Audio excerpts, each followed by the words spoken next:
Vi skal snakke om grundenergi 2. Og du har grundenergi 2, hvis du er født den 2., den 11., den 20. eller den 29.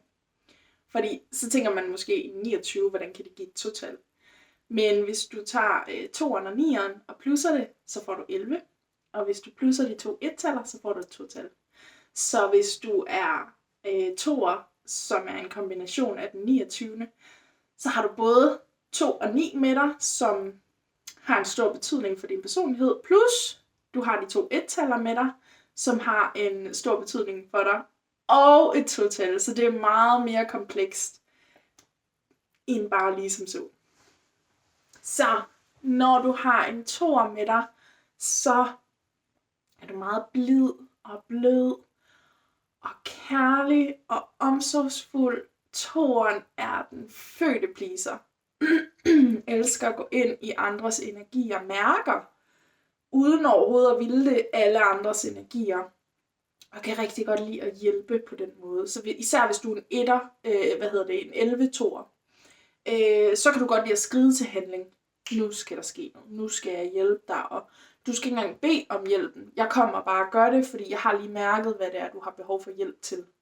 Så hvis du er sammensat på den måde, så skrider du mere til handling. Hvorimod en ren 2'er vil måske være lidt mere tilbageholdende, være sådan lidt mere, kan du fortælle mig, hvad det er, du har brug for, eller bare sådan mærker ind i det, og bare er der følelsesmæssigt for en. Fordi 2'eren er bare følelser. Den mærker, og den fornemmer, og den mærker din stemning, uden du overhovedet behøver at fortælle, hvad det egentlig er, du mærker. Så man mærker bare ind i andres energier. Som barn kan det være en lille smule overvældende, hvis man er 2'er, eller hvis man har 2'er tæt på sig. Det kan være i måneds energi som essens.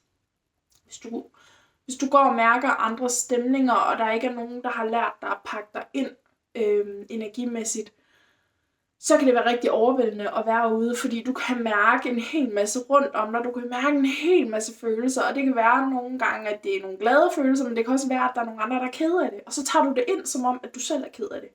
Fordi en 2'er kan faktisk have rigtig svært ved at finde ud af, hvor går du, og hvor begynder jeg. Den kan blive sådan helt, vi smelter sammen til den samme person, så hvis du er ked af det, eller du har ondt i halsen, jamen så er jeg ked af det, og jeg har ondt i halsen nu. Fordi at man tager det sådan ind til sig. Så det kan være en lille smule overvældende. Det kan det jo selvfølgelig også, når du er voksen. Men jeg håber på, at man har lært lidt flere måder at pakke sig selv lidt ind på. Det kan jeg i hvert fald altid lige lave en video med, sådan I kan pakke jer selv lidt mere ind. Men det er i hvert fald lidt om 2'eren. 2'eren er også meget kreativ. Super kreativ, så det er sådan male, det er man plejer at sige sådan lidt gamle håndværk, så hækle, sy, strikke, male. Det kan også være som profession, altså man synger, eller man skriver sange, eller man er kunstner, eller noget andet, hvor man bruger sin kreativitet. Det kan også være at sidde og lave videoer som influencer, eller noget andet, hvor man skal bruge sådan, jeg skal overhovedet finde på den her video, hvad skal den indeholde? Der kan være virkelig mange måder at bruge sin kreativitet på. Det kan også være den der mand, som elsker at 3D-printe. Der kan være sindssygt meget kreativitet med det, fordi du skal finde på, jamen, du skal jo lige løse det der, og du skal jo lige sådan, så skal der rettes noget til, og sådan lige, altså der skal du jo være kreativ først for at overhovedet finde på, hvordan skal jeg sætte den her maskine i gang til at lave det her produkt, jeg skal bruge. Så der er sindssygt meget med det i 2'eren også. Så 2'eren er også meget glad, og kan bare godt lide, at andre omkring den er glade. Så en fest er bare det 2'erens sted. Altså, der er glade mennesker rundt omkring den. Vi har det hyggeligt, vi har det fedt. Vi kan danse, vi kan grine. Og 2'eren er bare selv glad, når alle omkring den er glade. Det kan også gå den fuldstændig modsatte retning, hvis der sidder nogen og er virkelig ked af det, eller bliver meget fuld. jamen så kommer toeren, der er lidt den her mor, ikke? Og så skal jeg lige hjælpe dig, og jeg holder dit hår, hvis du kaster op, og jeg er omsorgsfuld over for dig og hjælper dig. Så det er rigtig fedt at have en toer med på sit hold. Især hvis den kan løsrive sig fra, at den bare har det fucking fedt til den her fest. Og så kan den gå over og virkelig hjælpe andre. Toren kan også have behov for at skulle trække sig lidt.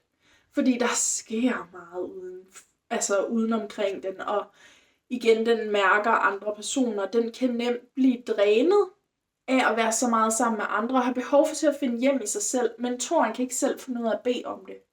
Den har så svært ved at sige tak for det her besøg. Det var så hyggeligt. Men mit sociale batteri er brugt op. Jeg har brug for, at du tager hjem nu.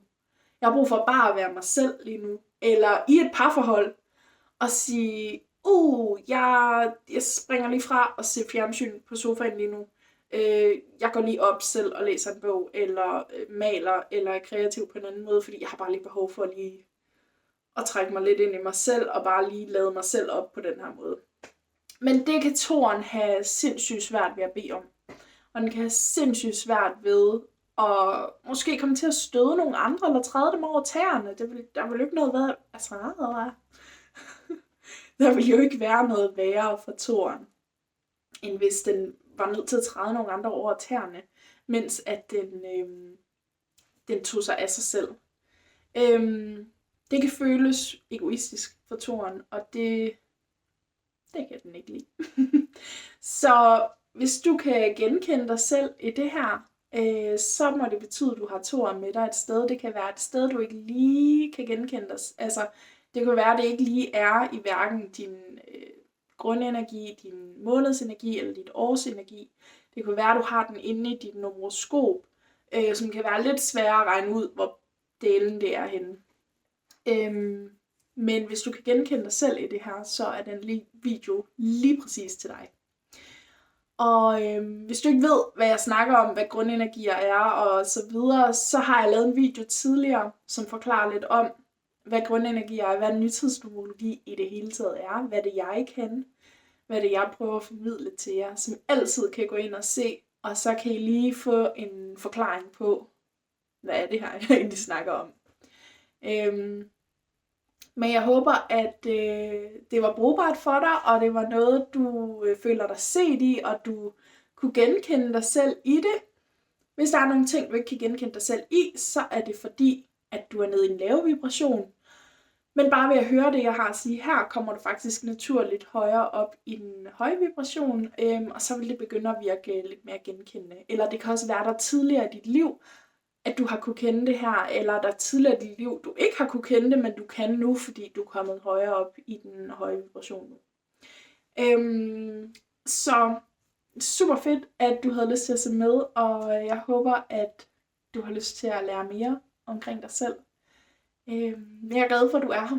Tak for dig. Hej hej.